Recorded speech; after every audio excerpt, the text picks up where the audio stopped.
जय श्री राधा माधव। सद्गुरुदेव भगवान की जय हो। पूज्य श्री भाई जी की पुस्तक से आज भाई जी कह रहे हैं, सूत्र रूप से ही संक्षेप में लिख दे रहा हूँ। विस्तार तो सारा जीवन लिखा जाए तो भी समाप्त होने का नहीं है। यह लीला ऐसे प्रारंभ होती है। प्रातःकाल निकुंज में श्री प्रिया प्रियतम सोए रहते हैं। वृंदा देवी के संकेत से सुख सारिका आदि पक्षी उन्हें जगाते हैं। जगाने के बाद सखियां दोनों की तरह तरह से सेवा करती हैं। सेवा होने के बाद श्री कृष्ण अपने घर चले जाते हैं तथा रात के समय मैया यशोदा जहां उन्हें सुला गई थी वहीं जाकर चुपचाप सो जाते हैं। राधा रानी भी घर आकर सो जाती हैं। फिर वहाँ श्री कृष्ण को मैया उठाती हैं। वे हाथ मुंह धोकर दातुन करते हैं और गौशाला में जाकर गाय धोते हैं। फिर स्नान करते हैं। इधर सखियाँ राधा रानी को उठाती हैं, मुंह धुलाकर दातुन आदि कराकर उपटन लगाती हैं, फिर स्नान कराती हैं, फिर श्रृंगार कराती हैं। इसी समय मैया यशोदा की एक सखी राधा रानी को बुलाने आ जाती है कि चलो मैया तुम्हें रसोई बनाने के लिए बुला रही हैं। उनकी सास से कहकर वह उन्हें ले जाती हैं। वहाँ राधा रानी रसोई बनाती हैं। उनके बनाए हुए भोजन को श्याम सुंदर आरोगते हैं। राधा रानी के द्वारा मैया रसोई इसलिए बनवाती हैं कि इनके हाथ की रसोई को श्याम सुंदर बड़े प्रेम से खाते हैं तथा राधा रानी को यह वर मिला हुआ है कि जो इसके हाथ की रसोई खाएगा उसकी आयु बढ़ेगी। यशोदा सोचती हैं कि मेरा लल्ला बहुत दिन जिएगा, इसीलिए नित्य इन्हें प्रार्थना करके बुलवाती हैं। इसके बाद मैया स्वयं बहुत तरह से कहकर राधा रानी को भोजन कराती हैं।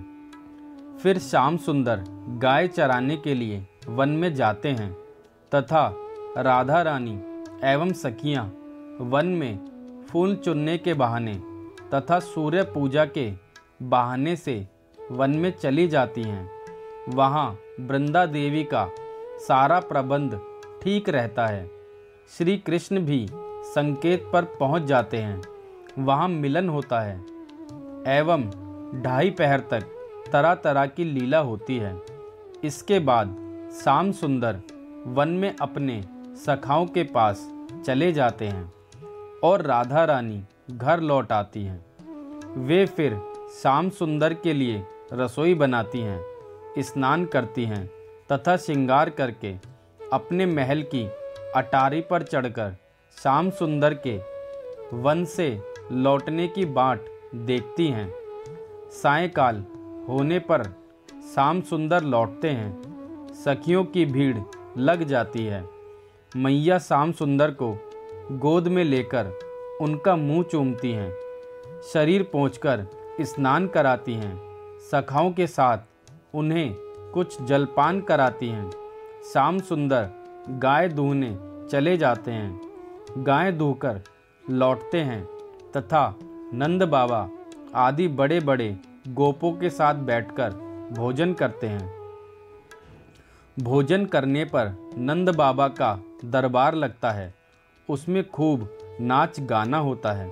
नंद बाबा के दोनों बगल में बैठकर श्री कृष्ण एवं दाऊ जी तमाशा देखते हैं। फिर मैया श्याम सुंदर को बुला लेती है तथा दूध पिलाकर एक कमरे में सुला देती है। जब मैया चली जाती है तब श्याम सुंदर चुपके से निकलते हैं और जहाँ पर संकेत बाधा होती है वहाँ जाकर पहुँच जाते हैं। इधर राधा रानी के पास मैया यशोदा बहुत सी भोजन सामग्री भेजती हैं सखियां चालाकी से श्याम सुंदर का अधरा अमृत सिक्त प्रसाद भी ले जाती हैं। राधा रानी एवं सखियां भोजन करती हैं।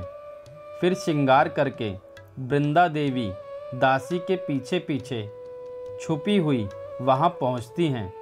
श्याम सुंदर एवं श्री राधा रानी का मिलन होता है।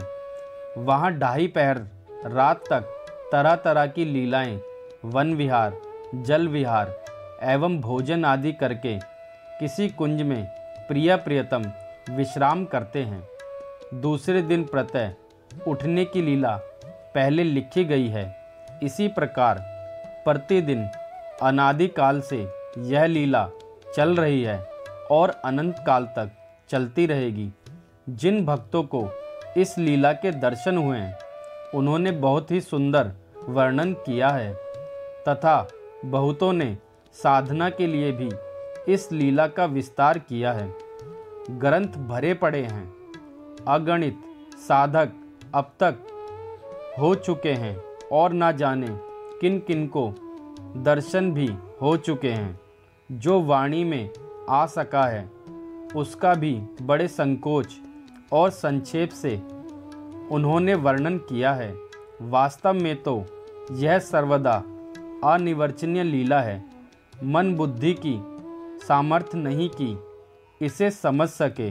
भगवान की असीम कृपा प्राप्त करके लाखों करोड़ों भक्तों में कोई विरले भक्त इस लीला का अनुभव कर पाते हैं। बड़े बड़े ऋषि महर्षि ना जाने कितनी तपस्या करते हैं, तब कहीं जाकर इसमें प्रवेश करने का अधिकार प्राप्त होता है। अवश्य ही जो सर्वदा संपूर्ण रूप से अपने आप को श्री प्रिय प्रियतम के चरणों में न्यौछावर कर देता है, उन्हीं की कृपा पर ही एकमात्र निर्भर हो जाता है। उसके लिए उनकी कृपा से ही इसका दर्शन सुलभ हो जाता है। जय श्री राधा माधव।